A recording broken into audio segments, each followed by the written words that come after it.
মানে ইন্টাৰেস্টিং কথা এটা আছে চিনেমাখন কৰিবলৈ শিকাৰ ধুনীয়া কাম হৈছে আৰু প্ৰথম অসমীয়া চিনেমা যি কাম অলমষ্ট 70% লণ্ডনত শ্বুট কৰিছোঁ আমি চব গ'লোঁ ডাইৰেক্টৰ আছে দেৱু মোবাইল প্ৰগ্ৰামলৈ সি ভিজা নাপালে মই অকণমান টেনশ্যন লৈছিলোঁ যে ডাইৰেক্টৰ ভিজা নাই চিনেমা কি হ'ব কিন্তু আমি চবেই মিলিজুলি কৰিলোঁ ধুনীয়াকৈ হৈ গ'ল বাৰু ইয়াৰ পৰা ভিডিঅ' কলিঙত ভাৰ্চুৱেল ডাইৰেকশ্যন প্ৰথম চাগে অন্তৰীক্ষ আছিলে আমি কৰিলোঁ একেলগে চবৰ ধুনীয়া কাম হৈছে প্ৰমীলা মহন্ত আছে আমাৰ ধ্যানী আছে আৰু চবৰে চিনাকি চবে কে বুলি কয় মই সেইটো আমাক নামাতো খালি সিদ্ধাৰ্থ শৰ্মা সিদ্ধাৰ্থ আছে একেলগে কাম কৰি ভাল লাগিল আৰু আদিল দাও আছে আদিলক খালি মই নাপালোঁ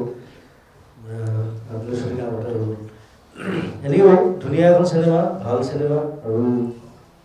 অলপ আনইউজুৱেল ষ্টৰিটো বেলেগ ধৰণৰ আৰু মোক এটা বেলেগ ৰূপত দেখিব মই সদায় মই মোৰ প্ৰত্যেকখন চিনেমাত মই মোৰ লুক চেঞ্জ কৰি থাকি ভাল পাওঁ ইয়াতো চেঞ্জ কৰিছোঁ আৰু মই ইয়াত এটা আদিবাসী ল'ৰা এক্টিং কৰিছোঁ সকলোৱে চাই ভাল পাব আৰু আমি টেণ্টেটিভলি আমি কেতিয়া ৰিলিজ কৰিম বুলি ভাবিছোঁ মই আপুনি কৈ দিয়ক এইটো আপুনি ছেপ্টেম্বৰৰ 20 তাৰিখ মই 6 ছেপ্টেম্বৰ কৈছিলোঁ I don't know যদি সব মিলি যায় আমি 6 ছেপ্টেম্বৰত হেৰি চিনেমা সোমাব মানে আমি নিজৰ ভিতৰত আমি যুজ কৰিব বিচৰা নাই অসমীয়া চিনেমা কেনি চিনেমা আছে কেনি আছে ঠিক আছে এটা মিলাই ললে ছেপ্টেম্বৰ মাহটো ভাল মানে বাহিৰৰ চিনেমা বেছি নাথাকে উৎপাত নাথাকে আমাৰ মই নিজেও মই কাঞ্চনজংঘা ৰিলিজ কৰিছোঁ 6 ছেপ্টেম্বৰ আৰু মিছন চাইনা কৰিছোঁ 8 ছেপ্টেম্বৰ সেইকাৰণে ছেপ্টেম্বৰ মাহটো মই ভাল পাওঁ এনিৱে আমি 20 ছেপ্টেম্বৰ ভাবি ল'ব পাৰোঁ সকলোকে জনালোঁ সকলো ৰেডি হৈ থাকোঁ চিকাৰ চাবলৈ আৰু মইনো কি চিকাৰ কৰিছোঁ তাত চিনেমাখন চালে গম পাব থেংক ইউ ভেৰি মাছ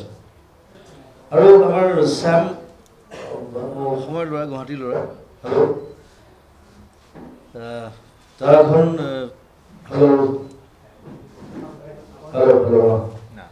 তাৰ এখন হিন্দী চিনেমা কৰিছে ৰিচেণ্টলি যিখন 4 এপ্ৰিল ৰিলিজ কৰিব বিহুৰ আগে নামটো হৈছে আইবা আৰু শ্যামৰ ধুনীয়া ষ্টুডিঅ' আছে লণ্ডনত VFX ষ্টুডিঅ' য'ত আপোনালোকে নতুনকৈ চোৱা এখন চিনেমা এনিমেল ছুপাৰহিট চিনেমা এনিমেলৰ কাম বেছিভাগ কাম তাত হৈছে তাৰ ষ্টুডিঅ'ত আৰু আইৰা বুলি এখন নিজে প্ৰডিউচ কৰিছে 4 এপ্ৰিল ৰিলিজ কৰিব সেইখনো চাব চবকে আহ্বান জনাইছোঁ সকলোৱে আহিব আমি ভাল চিনেমা বনাই যাম সকলোৱে একেলগে চাওঁ